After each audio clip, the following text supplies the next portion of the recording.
What is your biggest challenge? Dig deep. Is it something health related? Are you working on a weaker part of your personality? Do you have teenagers at home? No, that's a big one. Now, focus on your challenge. Close your eyes if it helps. Now, name it. Not out loud. You don't have to name it out loud. And I don't mean label it. You don't have to say what it is. Name who it is. And what I mean is to give it a simple name, a fancy name, or a name you've ever made up. This is the first step of using personification to handle your biggest challenge. We, of course, are our own worst critics. We have told ourselves things we would never tell to friends, to family, anybody we care about. Now, directing these comments towards someone else can avoid damaging ourselves, or it can change by making them kinder in how we say them. Scientific studies and individual experiments have been using this idea to cope with a variety of mental health, physical health, and overall self-improvement issues. I was introduced to the idea by a coworker. She has personified her anxiety into a walking, talking human being with a name, a style, and even a way her voice sounds. When her anxiety is being particularly problematic, it's the anxiety she talks about or to. She has been much kinder to herself with a better outlet for this criticism and is better able to handle her anxiety. I was inspired her and started my own experiment using personification. I would like to introduce you to Pemdaa. I don't yet have a full visual of her yet. I just started to flesh out her personality, her looks, and so I hope that your imaginations can use what information I have and go from there. I chose her name as a joke. When I was in algebra, we had that phrase, please excuse my dear Aunt Sally, so we could remember which steps to do math problems in. Pemdaa stands for please excuse my depression and anxiety. So Pemdaa has dark, dirty dishwater hair. It's long, about a foot below her shoulders when her hair is not pulled back. There's no curl or waves to it. It's oily as if it hasn't been washed in days. And just like me, she's tall at 5'10", but she has a constant defensive posture that makes her look closer to 5'6". She has dark smudges under her eyes, but not from lack of sleep.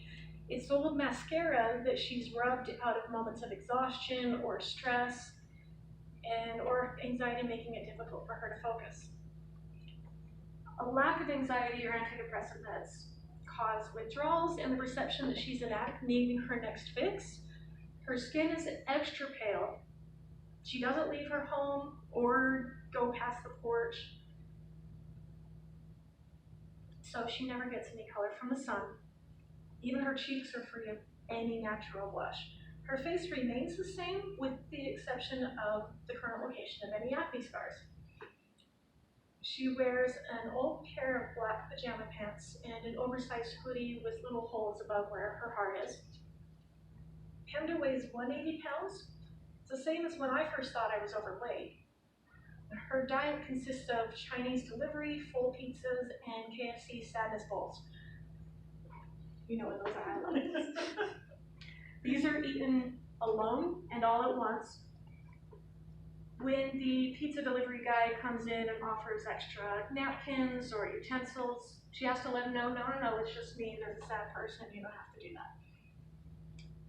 Barbecues and potlucks make her too nervous and really guilty if she can't contribute. Her higher metabolism, however, is a holdover from when I was only 20, so in this she's very lucky. She has bad eyesight like I do, but no glasses. They might be broken, or she just might not be able to afford them.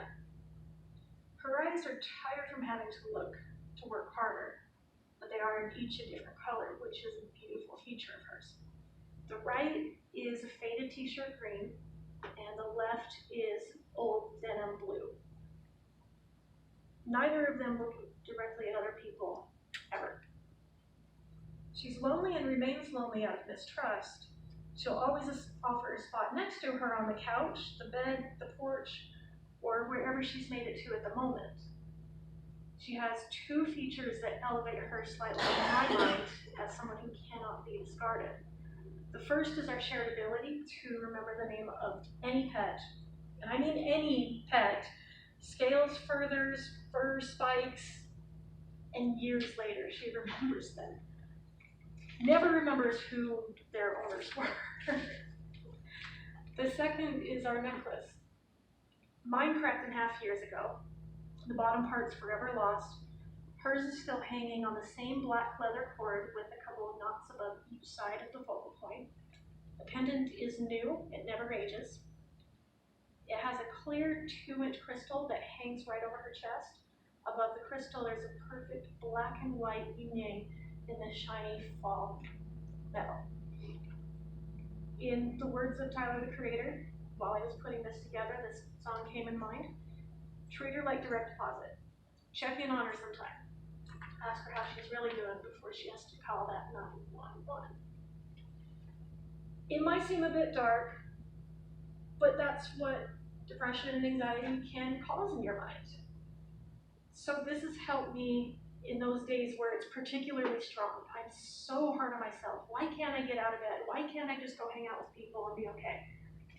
But now I have someone else who understands fully what it's like to do that on a daily basis.